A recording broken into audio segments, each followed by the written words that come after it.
Shalom, selamat pagi, salam sejahtera bagi kita sekalian, Ibu Bapa yang diberkati oleh Tuhan. Senang sekali kita boleh diperjumpakan kembali dalam santapan rohani kita atau Sarota edisi Sabtu 18 Februari tahun 2023. Dari Jemaat Silo Campagaya Klasis Makassar Tengah, kami menyapa Ibu Bapa saudara-saudara sekalian dalam damai sejahtera Kristus. Kita akan membaca, mendengarkan, dan merenungkan sabda Tuhan. Karena itu mari kita persiapkan hati kita dan kita bersekutu di dalam doa. Kita berdoa. Terpujilah Engkau ya Tuhan ya Allah kami. Atas kasih dan perkenanan-Mu kami boleh menikmati hari yang baru, hari karunia Tuhan bagi kami. Kami sungguh mensyukuri akan cinta dan rahmat Tuhan yang Engkau anugerahkan bagi kami sampai pada saat ini. Kami rindu Tuhan untuk disapa dan dikuatkan oleh firman-Mu.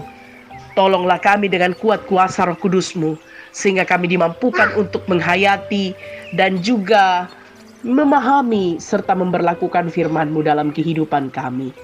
Ampuni dosa dan kesalahan kami Tuhan, dan bersabdalah kami siap mendengarkan firman-Mu. Di dalam Kristus Yesus kami berdoa. Amin. Bacaan kita di pagi hari ini terambil dari surat Ibrani pasal 8 ayat 1 sampai 13. Ibrani pasal 8 ayat 1 sampai 13, demikianlah firman Tuhan. Imam besar perjanjian baru. Inti segala yang kita bicarakan itu ialah kita mempunyai imam besar yang demikian, yang duduk di sebelah kanan tahta yang maha besar di sorga, dan yang melayani ibadah di tempat kudus, yaitu di dalam kemah sejati yang didirikan oleh Tuhan dan bukan oleh manusia. Sebab setiap imam besar ditetapkan untuk mempersembahkan korban dan persembahan, dan karena itu Yesus perlu mempunyai sesuatu untuk dipersembahkan. Sekiranya ia di bumi ini, ia sama sekali tidak akan menjadi imam, karena di sini telah ada orang-orang yang mempersembahkan persembahan menurut hukum Taurat. Pelayanan mereka adalah gambaran dan bayangan dari apa yang ada di surga, sama seperti yang diberitahukan kepada Musa ketika ia hendak mendirikan kemah. Ingatlah, demikian firman-Nya, bahwa engkau membuat semuanya itu menurut contoh yang telah ditunjukkan kepadamu di atas gunung itu. Tetapi sekarang ia telah mendapat suatu pelayanan yang lebih agung, karena ia menjadi pengantara dari perjanjian yang lebih mulia, yang didasarkan atas janji yang lebih tinggi. Sebab sekiranya perjanjian yang pertama itu tidak bercacat, tidak akan dicari lagi tempat untuk yang kedua. Sebab ia menegur mereka ketika ia berkata, sesungguhnya akan datang waktunya, demikianlah firman Tuhan, aku akan mengadakan perjanjian baru dengan kaum Israel dan dengan kaum Yehuda, bukan seperti perjanjian yang telah kuadakan dengan nenek moyang mereka, pada waktu aku memegang tangan mereka untuk membawa mereka keluar dari tanah Mesir. Sebab mereka tidak setia kepada perjanjianku, dan aku menolak mereka. Demikianlah firman Tuhan. Maka inilah perjanjian yang kuadakan dengan kaum Israel sesudah waktu itu. Demikianlah firman Tuhan. Aku akan menaruh hukumku dalam akal budi mereka, dan menuliskannya dalam hati mereka. Maka aku akan menjadi Allah mereka, dan mereka akan menjadi umatku. Dan mereka tidak akan mengajar lagi sesama warganya, atau sesama saudaranya dengan mengatakan, kenallah Tuhan, sebab mereka semua, besar kecil, akan mengenal aku. Sebab aku akan menaruh belas kasihan terhadap kesalahan mereka, dan tidak lagi mengingat dosa-dosa mereka. Oleh karena ia berkata-kata tentang perjanjian yang baru, ia menyatakan yang pertama sebagai perjanjian yang telah menjadi tua. Dan apa yang telah menjadi tua dan usang telah dekat kepada kemusnahannya. Amin. Dari bacaan kita di pagi hari ini diberikan sebuah tema untuk kita renungkan, yaitu Allah menuliskan di hati. Allah menuliskan di hati. Berbicara tentang ukiran bukanlah hal yang baru bagi kita. Ukiran itu berkaitan dengan keindahan dan tidak dapat dipisahkan dengan siapa yang mengukirnya. Kualitas sebuah ukiran sangat tergantung kepada sang pengukirnya. Lalu, Bagaimana kalau Tuhan yang mengukir hati umatnya? Dalam bacaan kita dikatakan bahwa melalui imam besar yaitu Yesus, Allah menghadirkan pelayanan yang jauh lebih mulia daripada pelayanan di kemah suci yang didirikan manusia. Pelayanan Kristus bersifat langsung dari tahta Allah. Kita bisa baca dari ayat 1 sampai ayat 2 bacaan kita. Dan hasil dari pelayanan Kristus sebagai imam besar adalah perjanjian yang baru yang menggantikan perjanjian Sinai di dalam ayat 8 sampai 10a bacaan kita. Walaupun isi kedua perjanjian sama, yaitu hubungan Allah dengan umatnya, namun kualitas relasi yang dihasilkannya sangat berbeda. Perjanjian Sinai menorehkan hukum Taurat di atas loh-loh batu, sedangkan pada perjanjian yang baru terukir di dalam hati umat Allah. Itulah sebabnya umat perjanjian baru dimampukan untuk menaati firman Tuhan dan menjalani hidup kudus yang berkemenangan di dalam Kristus Yesus.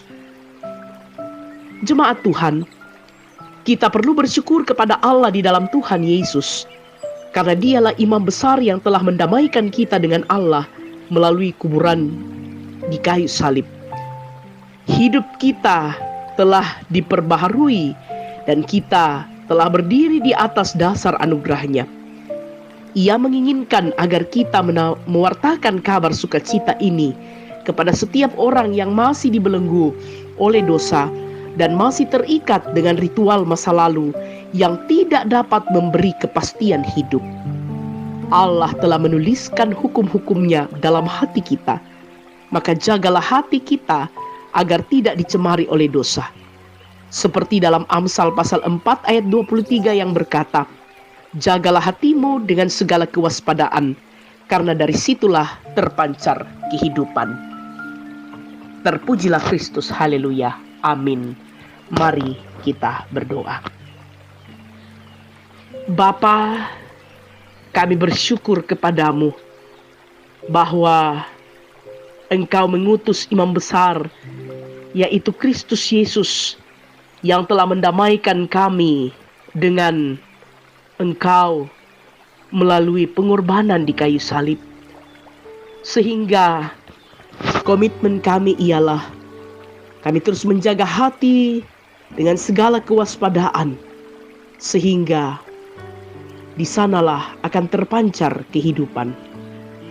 Kami percaya Tuhan bahwa kabar sukacita yang Engkau anugerahkan di dalam Kristus Yesus senantiasa itu menjadi dasar bagi kami dalam menjalani hidup anugerah Tuhan. Dan kabar sukacita ini juga kami terus wartakan di dalam kehidupan di dunia ini.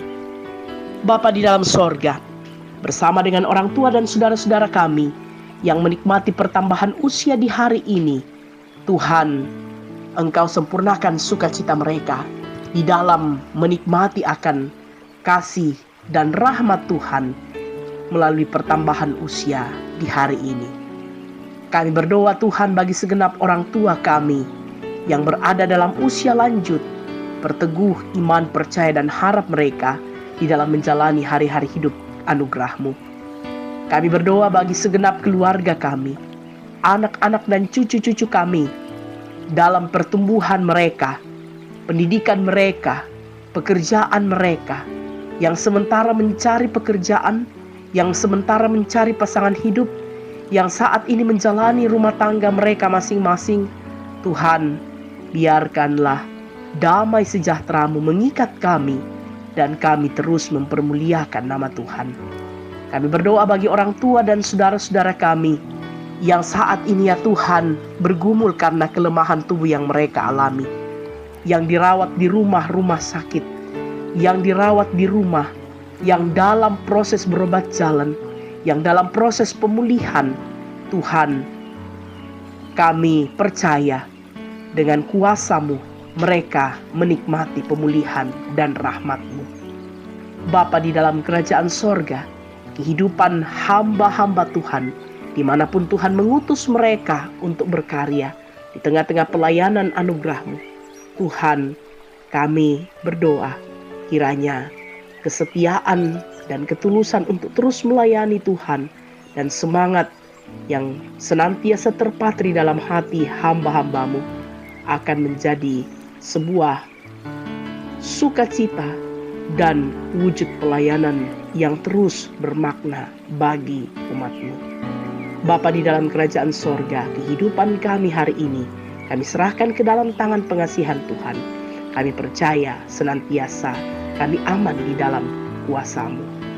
Ini doa kami Tuhan, ini pengharapan dan ucapan syukur kami. Kami bawa di dalam nama Kristus Yesus yang adalah Tuhan dan Juru Selamat kami yang hidup, kami berdoa. Amin.